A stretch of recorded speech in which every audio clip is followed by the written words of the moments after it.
มีในสภาพอยู่ไหนอยู่ในรถผุดบ่เอามาให้ตัวย่างไปเอาไอ้ย่างขึ้นพุ้ยฮะเอาตัวธนัดอยู่แม่นบ่ตัวธนัดอยู่แม่นบ่ฮะถนัดก็เมื่อยเนาะธนัดก็เมื่อยถนัดก็เมื่อยโอ้ยบ่เมื่อยนะโอ้ยตัวจะว่าบ่เมื่อยนะเดี๋ยวไอ้ถามตัวนี้มื้อนี้แต่ได้ยังให้ว่าให้เพิ่นคนงานเพิ่นกินตอนเช้ามื้อนี้ซื้อปลาตอนเที่ยงนี่ค่ะตอนเที่ยงยังบ่ถามเพิ่นก่อนตอนเที่ยงยังบ่ฮู้ว่าต้องถามเพิ่นก่อนโดยต้องถามเพิ่นถามเนาะโดยสมมุติว่าเพิ่นอยากให้ตัวล่มแบ่ล่มงัวสิตัวทำไมใช้ลมแม่ลมงัวได้เนาะเอาตัวถามลุงแม่ใช่บ่ลุงตอนเที่ยงเจ้ากินอย่างนี่ลุงบอกว่าล่มแม่ลุงกินได้เลยใช่ตัวสิเฮ็ดว่าจะเอาลุงห้าแบนั่นเพื่อนมีบ่แบ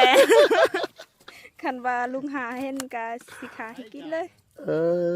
ว่าไทยแท้ว่าคันมีนี่ขาสุกินได้ว่าคันมีน่ะคันลุงอยากใช่นะ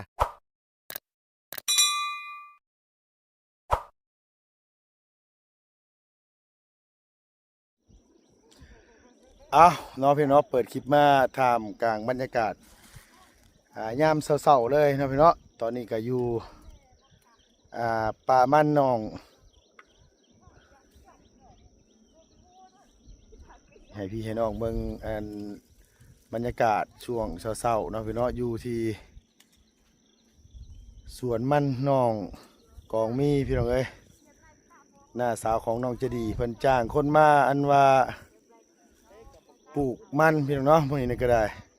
หอดเวลามาปลูกมันแล้วพี่น้องเอ้ยทางไอ้ยังจะดีทางไอ้หักลุงเพิ่นส่งเงินมาให้น้องจ้างคนปลูกมันคันที่เหลือก็แล้วแต่น้องเสร็จเนาะพี่น้องคันบ่เพียงบ่พอก็ปลูกเอาเองเท่านั้นแล้วเนาะพี่น้องเป็นผู้สาวอยู่นี่เฮ็ดได้สินะบ่ซั่นก็หาผู้บ่าวแล้วมาปลูกซอยเนาะพี่น้องโดยเบิ่งแล้วพี่น้องว่าคนงานคือสิบ่หลายปานใดเบิ่งนี่เนาะพี่น้องเนาะโดยมื้อนี้ก็เดินทางมากับเบาไร่พี่น้องเนาะบุญสารวัตรเพิ่นมาแต่เช้าๆพุ่นลูกอาบน้ำก็บ่ทันเพิ่นมาก่อนพี่น้องเอ้ยบ่บุญก็ได้เนาะพี่น้องก็เลยอาบน้ำเรียบร้อยแล้วก็จุพื้นจุไฟให้เบาตูนเพิ่นนึ่งข้าวแล้วก็มาเลยพี่น้องอยากเบิ่งอยากชมได้ว่ามาหลายคนบ่เนาะพี่น้องคนงานเพิ่นมื้อนี้กรรมกรเพิ่นเนาะพี่น้องเอากราบสบายดีเด้อสบายดีเด้อสวัสดีพ่อแม่พี่น้อง FC เบิร์ดสุขุสุคนนะพี่น้องระหว่างในและก็ต่างประเทศที่เขามารับมาชมตอนนี้อยู่เทิงภูพี่น้องเอ้ยท่ามกลางบรรยากาศช่วงเช้าๆนะพี่น้องอยู่ที่บ้านกระลับเมืองเซโปนแขวงสารเขตพี่น้องเอ้ยเนาะหลายคู่หลายคนก็โอ้ยคอมเมนต์เข้ามาไทยมาถามนะพี่น้องลุงเฮิมเมื่อบ้านเมื่อซองหม้อไปสั่นว่าเมื่อบ่ได้พี่น้องเอ้ยเนาะรถมอเตอร์ไซค์นอกแหละพี่น้องเอ้ยมือนั่นว่าโซ่ขาดบัดเสกเบื้องภายในมันแล้วขาดเกิดมันนั่นว่ามุนเมื่อไรก็เลยได้อันว่าให้เพิ่นซ่อมให้ถามมือว่านนี่กับบุญสารวัตรล้านปลายกีบพี่น้องเอ้ยเงินยังบ่มีฮอดล้านจักสิเอาเงินใส่ไปเอาน้ำห่านซ่อมแปลงมาที่นี่โอ้ยก็สิทิมรถไว้ก่อนสิโทรหาเมียก่อนเมื่อฮอดห้องฮอดบอนก่อนเพียงเนาะโดยสิโทรหาว่าทางแม่น้องนี่ก่อนให้เพิ่นโอนเงินมาจัก2-3,000 บาทเพิ่นก็จักสิมีอยู่พี่น้องเนาะมื้อวานมื้อก่อนนี่ก็โอนมาได้ 5,000 เบิด8มิลลินพี่น้องเอ้ยเนาะใช้หนี้ใช้สินน้ำแน่ยืมหมู่ยืมพวกน้ำก็เลยอันว่าเบิดแล้วเหลือเงินอยู่8-9 แสนกีบนี่เดี๋ยวนี้เนาะมีแต่ว่าเฮาสิโทรไปบ้านพุ่นแหละพี่น้องเนาะคันบ่ได้ก็สิยืมหมู่ยืมพวกกันแหละลุงก็ได้โดยพี่น้องเอ้ยเนาะวิธีปลูกเพิ่นนี่กับผู้หนึงเป็นคนยายพี่น้องเอ้ยผู้หนึงสิเป็นคนปลูกตามหลังเนาะโดยโอ้กรรมกรนี่มาแต่บ้านไหนกรรมกรนี่นะบ้านสกีโอ้เจ้าสบายดีเด้อโดยบ่ได้มีหยังมาฝากได้มีแต่ขนมนี่แหละโดยขอบใจเด้อที่มาซอยเด้อทางอันว่าเอื้อยเพิ่นมาซอยกันพี่น้องเอ้ยโดยสบายดีเด้อเอ้ยเด้อขอบใจโอ้แม่น้องเพชรพี่น้องเอ้ยนี่นะได้กินเสียงนี่โอ้ยเอา เอาแม่เอามาปลูกมัน เด้เพชรก็มาเลย เพชรกะมาบ่ โดย อ๋อโดยหมายความว่ามีผู้สาว2คนผมจักอยู่นี่บ่มีสาวเพชรกับสาวอันว่าของเงินบ่จักมื้อนี้ ดาวชาเดอร์ลูกเฮาอันเดอร์ เดือกกะมาเหรอ มาแล้ว มาคือกัน มาหมด โอ้โดย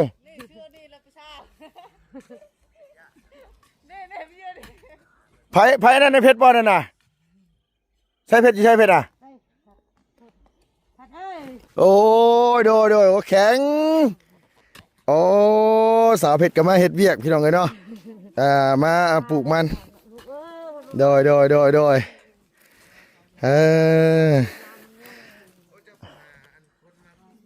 อันอีหลาน้อยบ่ได้มาบ่อีหลาน้อย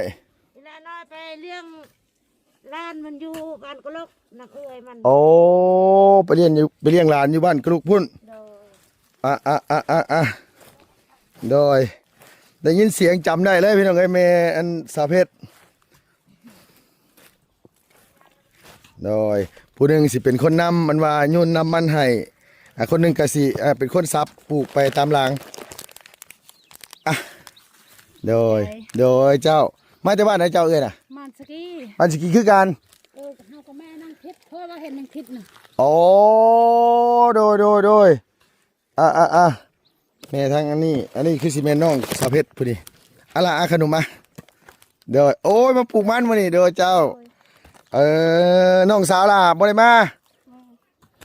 ผู้น้อยน่ะเพิ่นบ่ได้มาเนาะโดยผู้ใดยังบ่ทันได้นี่ได้ยังบ่ทันได้เนาะอ้าวโดยมาแต่บ้านไหนเจ้าน่ะ แม่น้องไม้ไทย โอ้แม่น้องมาน้องท้ายนี่นะ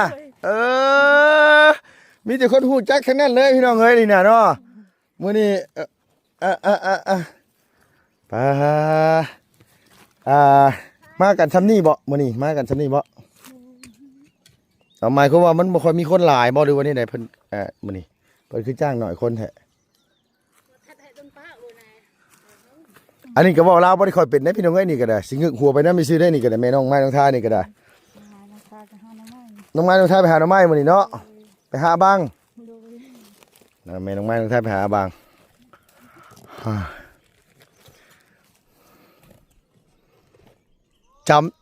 จำสดบ่ได้พี่น้องเอ้ยว่าไผเป็นไผบัดที่นี่นะเพิ่นใส่อันว่าหมวกอีโม่ง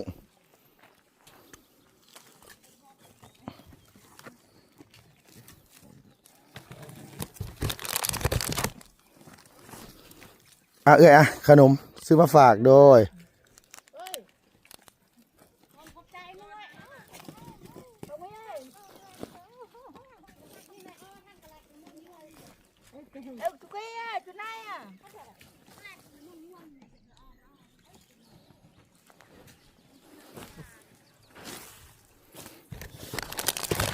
แม่ชื่อขนมมาฝาก ขอบใจ โดยอันนั้นมันเป็นดุมยังแม่น่ะนะลุมมาตึ้มบ่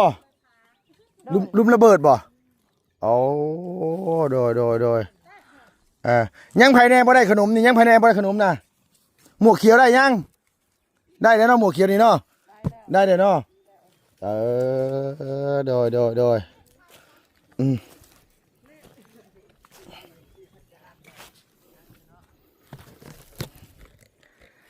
มาแล้วพี่น้องเอ้ย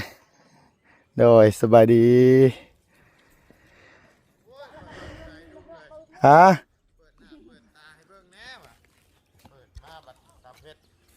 โอ้โดย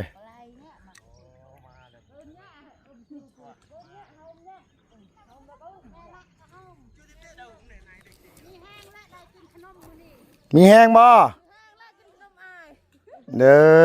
อบาบุญสารวัตรได้ยังมาฝากบาบุญสารวัตรมาแต่เช้านี่บาบุญเพิ่นมาแต่เช้าบ่ได้พี่น้องเอ้ยบ่แม่นเอาM100มานำแล้วบ่นี่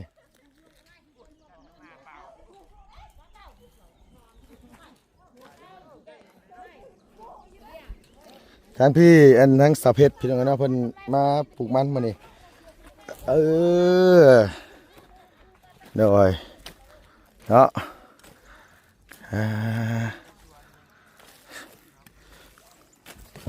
เพชร กินบ่ขนมเนาะเอาสบายดีเด้อ สวัสดี โอ้ยเหงื่อแตกเลยเนาะนี่เนาะมาแต่เช้าพุ่นบ่ แม่น เอาข้าวมากินเองบ่หรือว่าจังไดเอาข้าวมากินเองหรือว่าเพิ่นมากินน้ำเพิ่นอยู่พี่ เอามาทื่อแล้วก็กินน้ำเพิ่น กับข้าวอยู่น้ำเพิ่น โดย โอ้โดยเอาง่ายๆก็คือกับข้าวอยู่น้ำมันว่าเพิ่นเฮ็ดแต่งมาให้กินเนาะนางเนาะ โดย จักโมงพักบัดนี้เนี่ย 11:00น 11โมงเพิ่นเพิ่นกิน หิวคักเนาะพี่น้องเด้อเมื่อยบ่ เมื่อย เมื่อยโอเคเมื่อยสู้ๆเด้อสู้ๆอันทั้งสาวเพชรพี่น้องเอ้ยพา เอาสิกายเลยจ้า เมื่อยบ่ เมื่อย เมื่อยบ่เมื่อยเนาะเอาพี่น้องเอ้ยบ่รู้ว่าน้องเพิ่นสิได้หยังมาให้ทางอันว่าสาวเพชรกินมื้อนี้ก็ได้กินหยังก็กินนั่นน่ะเนาะไก่กินบ่ไก่กิน โดยเอาสบายดีได้เด้อโดย เดี๋ยวนะเอาที่มึงคิดเอาตกเลยตะกี้เดี๋ยวดาวเลย อืม เอาหนึ่ง อันว่าเอาเป๊ปซี่มาฝาก กับมีให้ไปซื้อ อ๋อโดย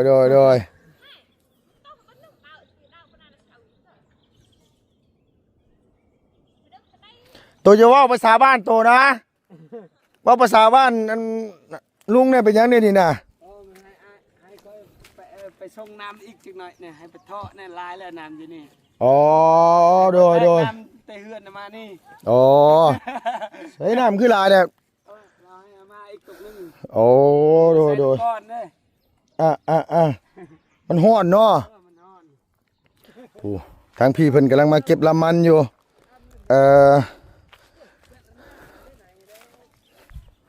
เมื่อวานน้องเพิ่นมาพันลำมันอยู่นี่พี่น้องเอ้ยเมื่อวานนี่ลุงก็บ่ได้มาซ้ำอีหล่าคงมีเพิ่นมาพันลำมัน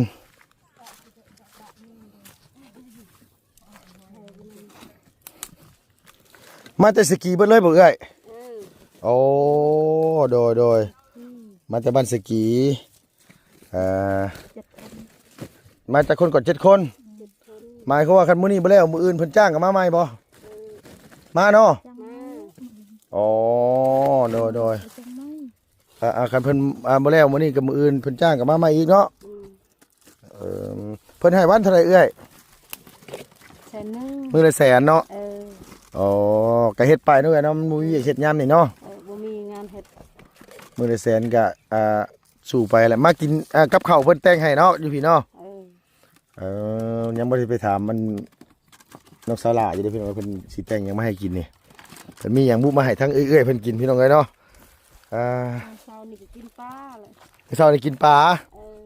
เนาะเที่ยงมานี่สิพ่อหยังเด้เนาะเที่ยงมานี่เนาะเช้ามาอันมาพ่อแกงปลาหรือว่าอ้อมปลามื้อเช้านี่แกงปลาโอ้กินข้าวเช้าก่อนแล้วจังมาเนาะเอ้ยเนาะโดยเอาพี่น้องเอ้ยนี่เลยลำกล้วยปลามีหลายอยู่ดอกตัดกล้วยนี่ไปอันว่าแกงใส่ไก่ก็แซ่บเลยพี่น้องเนาะโดยโพได้เนาะพี่น้องเนาะเอาเป็นคนยายบ่เพชรเป็นคนยายลำบ่นาง โดย อ๋อเป็นคนยายลำมันพี่น้องเอ้ยเฮ้อเฮาหยังแล้วบัดนี้ เขา อันลุงมาพี่น้องเอ้ยลุงอันขี่รถขึ้นมาเพิ่นจำได้สงสัยแล่นขึ้นมาตามหลังแซวมาเฮือนน้องอีหล่าของมี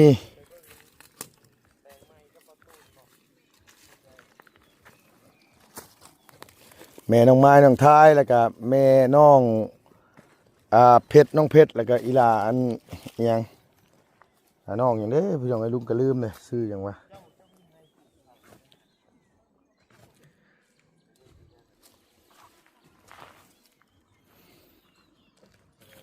เพิ่นต้องยายก่อนแล้วเพิ่นอย่างนั้นปลูกตามหลังเมื่อยบ่นั่งเมื่อยบ่เมื่อยโดยเจ้าหน้าก็ได้พักหลายๆ ก็ถือว่าไวเติบได้เพียงเนาะอันว่าเพิ่นปลูกมื้อเช้านี่ลำลงมาพี่อะไรลงไปพุ่นโอ้หมายความว่ามื้อหนึงนี่สิบ่แล้วดอกลุงคิดว่าได้เพียงโดยนี่แหละว่าสิอันว่าเอาขนมให้อีนางเพิ่นได้เบิดกล่องเลยโดย สบายดีเด้อพี่น้องเด้ กล้องอันนั้นบ่จ้า อีหยังก็เอาสบายดีปะลุงแน่ ไปดีปะลุง มาอันไอ้ขอไม้กัน โดย ใช้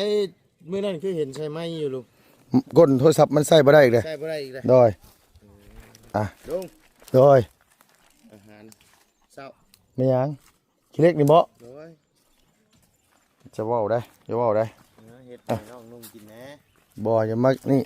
เดี๋ยวอันนี้คันว่ามันเบิดตัวสิหายบ่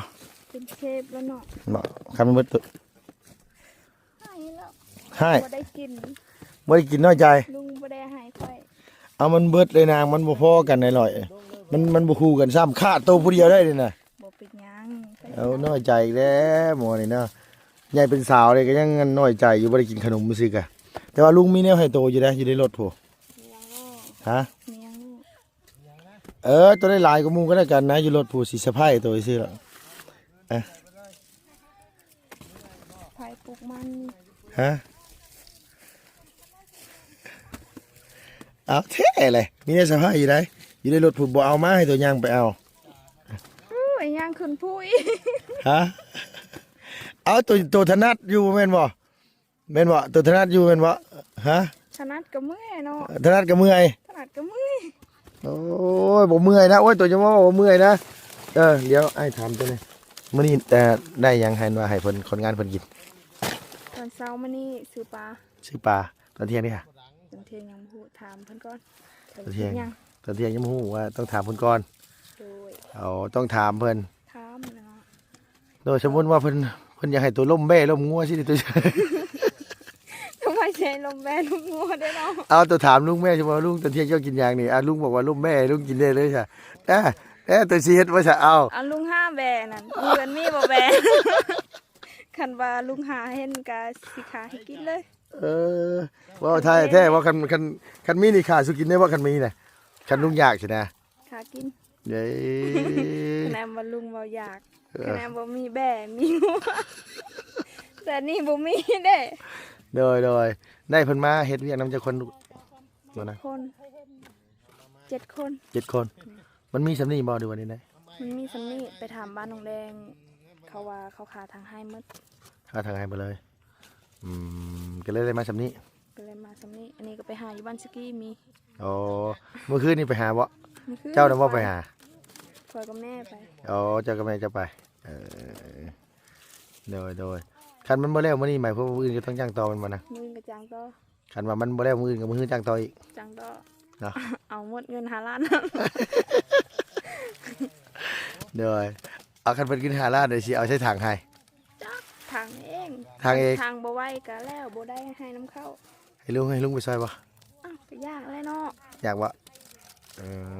จะให้ลุงมาซอยแล้ว ไปซอยดีได้น้องเอ้ยว่าดีได้เฮาสิไปถ่ายคลิปตัวอยู่ให้ ก็ไปท้ายแล้วเนาะไปสิว่าหยัง ยันว่าค่าเฮ็ดเวียกยังส่ออยู่ผู้ใหญ่นี่ใช่ไหมแหละ ก็เรื่องอีกบ่ โดยอย่าไปเบิ่งนะพี่น้องเอ้ยดุดีเลยยอมรับเลยมีคนอย่างดุเรียกโดย เมื่อนั้นน้องอันจะดีน้องจะดีว่าตัวคิดว่าลุงสิสะพายรถจักรตัวเฉพาะ ก็คิดแล้วเนาะ ตัวคิดเองเองลุงบ่ยังบ่ได้บอกอย่างเลย แนวอยากได้ก็คิด เนี่ยอยากได้ได้คือตัวอยากได้รถจักร อยากได้แล้วเนาะ รถจักรในคันหนึงมันประมาณเท่าไหร่นางคันนึง คันว่าอยู่นี่ก็ประมาณ15ล้าน 15 16คัน 15 ว่าต้น 16 หานเขาซื้อให้18 ล้าน อ๋อแบบว่าเอามาตะเวียดตูน5นั่นน่ะ18ล้าน ขามาตะเวียน อ๋อ18 ล้านโดยคันโมตัว5ได้สับเลยคันโมตัว5เนี่ยประมาณ15 โอ้โห อยากให้หมูสะพายรถจักรความคิดเพิ่นนะพี่น้องก็อยากเพราะว่าไงคืออยากได้รถจักรเลยอยากให้หมูสะพายรถจักรอันตัวบ่ได้มีขี่เลยว่าจังได๋บ่มีขี่เลย เดี๋ยวนี้ บ่มีเลยเอาให้มันปลูกมันให้มันรอดก่อนนะเดี๋ยวนี้นะอย่าว่าแต่รถจักรเถอะ ปลูกมันกระถางให้มันรอดก่อน ดู ให้ตัวไก่บ่นาง ก็บ่ใกล้ปานใด บ่ไก่ซ้ำบ่มาสวนมันนี่ อืม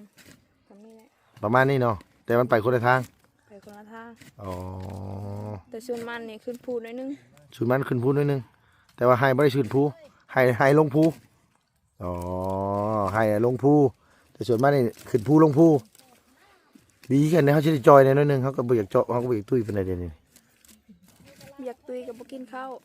ตาย บ่ตาย ตายแน่ จอยชื่อเนาะ บ่กินข้าวอีกกันสิไปย่างหยังเนาะนั่งคุยกันก่อนก็เห็นว่ากะ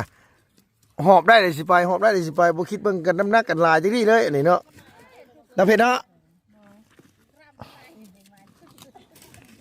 เอาคลิปออกคลิปเข่าอยู่ ยันมันบ่แพ้เนาะ ยันมันบ่แพ้เดี๋ยวคันสมมุติว่าลุงลองแบกเบิ่งแหละตัวจับกล้องได้ปะอยากซอยนะ ช่วย นะไม่ต้องไง ยางถูกยางมันนี่บ่ถูก ฮะ เชือนะ มียางเหรอ มี อ๋อ ไม่มียาง เออเพิ่นเซลเขาว่าเพิ่นเซลว่าเพิ่นว่าหยัง คนไม่ได้แซ่บ เพิ่นไปเซลว่า เอง อ๋อเอาเป็นยังไงเนาะอันนี้ก็คือมาหาน้องเพิ่นอยู่ป่ามันเลยมื้อนี้เฮ้ย เมื่อยไปย่างซื้อกับเมื่อยเนาะ เอาคนบ่เคยเฮ็ดหยังตัวเว้าคือแท้คนบ่เคยเฮ็ดหยังก็เมื่อยเลยเนาะแม่นแล้วตัวเคยเฮ็ดตัวก็บ่เมื่อยเลยเนาะอันย่างขึ้นภูลงภูสิก็เป็นลมได้เฮาน่ะเฮาสิบอกตัวหั่น สำหรับบ่ได้เฮ็ดย่างเฮ็ดย่างซื้อ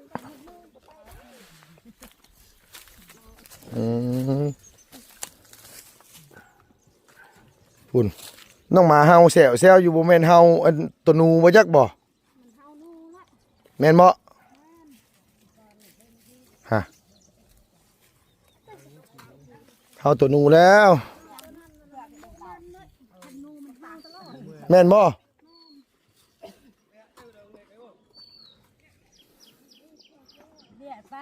มาได้ตัวหนูพี่น้องเอ้ยพักเบรกกินน้ำเป๊ปซี่ก่อนเด้อเมื่อยเด้อกินน้ำก่อนเด้อโดยได้เอาเลยอ๋อไวว่าดีรอนะเมื่อยปะ เมื่อย เมื่อยกระสุซอยกันไอ้มาไล่ตัวหนูได้ไอ้เอ้ยมาไล่ตัวหนูผู้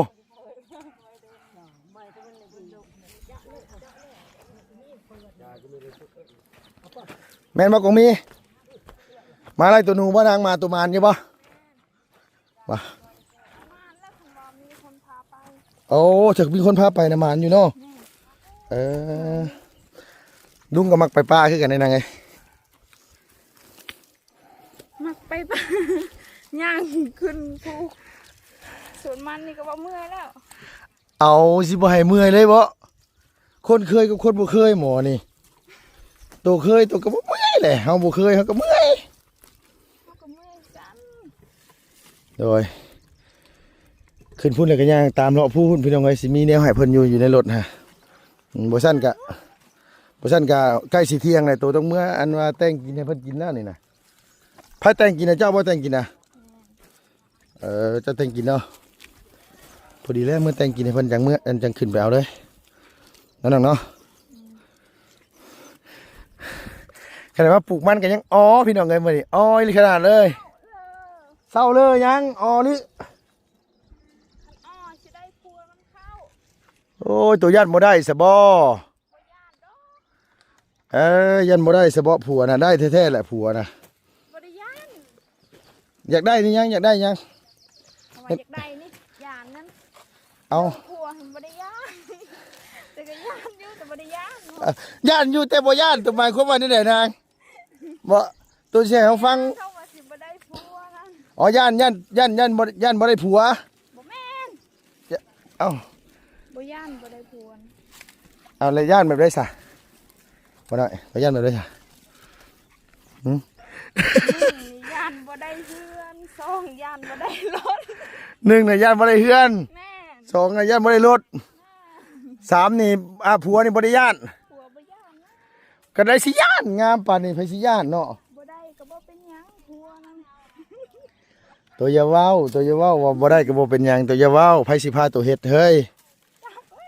เฮ็ดเองนี่บ่ เอง เอ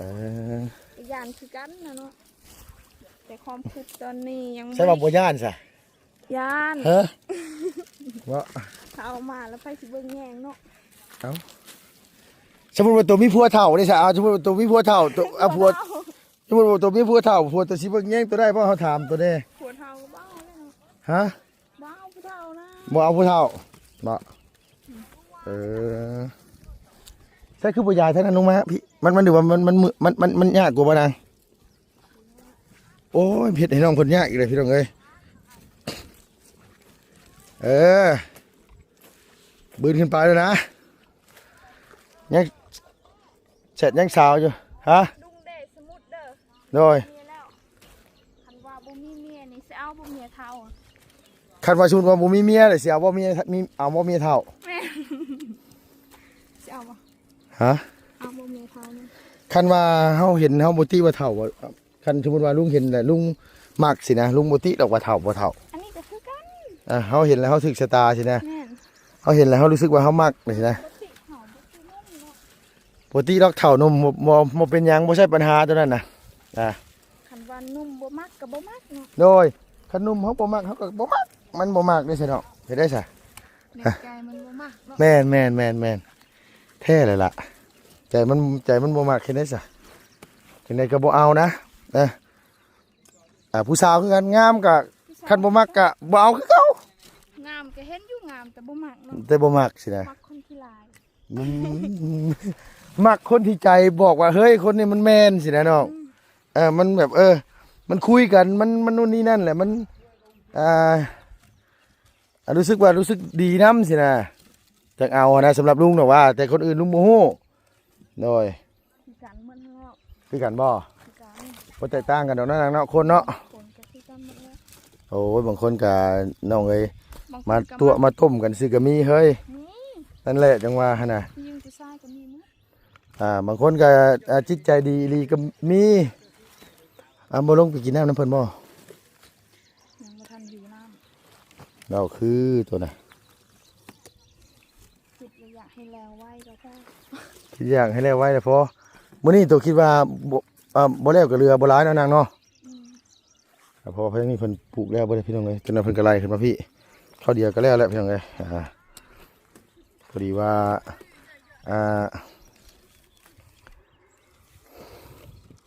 ลุงก็บ่ไล่มาถ่ายให้พี่น้องมื้อที่เช้าตัวมานั่นจะว่าไล่หนูจักนางบ่ ลุงกินแล้วเขาอะ ฮะ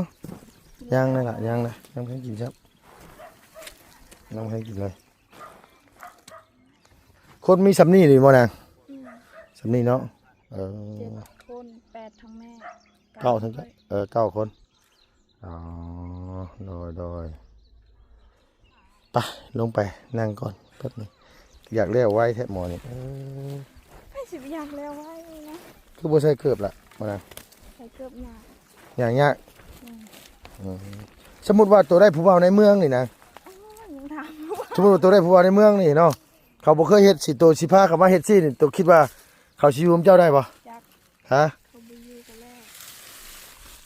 เขามักเขาก็อยู่ได้นํคือเก่าน้องเอ้ยเขาบอกว่าเขาให้เมียเฮ็ดได้เขาก็ไปหาเงินเมียก็เฮ็ดแบบนี้น่ะ เหนื่อยเฮ็ด เอ้าตัวเสียเขามาเฮ็ดแบบนี้บ่ใช่เขาก็ต้องหาเงินมาจ้างเอาเขาเฮ็ดบ่ได้เลยแม่นบ่ล่ะ แนมวายาปะเมียผู้เดียวแล้วก็แล้วหาเงินได้แล้วก็จ้างให้เมีย หาเงินได้เขาก็ต้องมาจ้างให้เมียสินะเขาก็ชวนหลายเขาบ่อยากให้เมียเฮ็ดหรอกคนอันนี้นะพี่น้องเอ้ยชวนหลายเขาไปหาเงินมาได้ก็มีแต่ว่าจ้างให้เมียมาคุม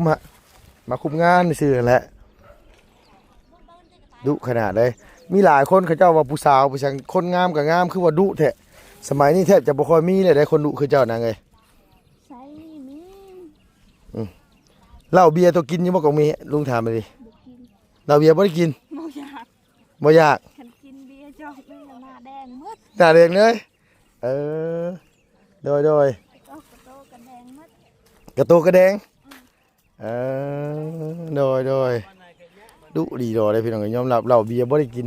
ข คันได้นี่โอ้ยซ้ำสิเป็นแม่สีเรือนผู้ใดยังโสดพี่น้องเนาะติดต่อมาสนันพันธุ์พืชได้ผู้บ่าวน่ะ อย่าไปเว้าแนวนั้นนะ เอาว่านี่ได้ซะกะโตดุโตขยันใช่ว่าโตขี้ข้านเฉพาะชะโมนี่ อย่าไปเว้านะ ญาติผู้บ่าวเห็นญาติผู้บ่าวมักเอ้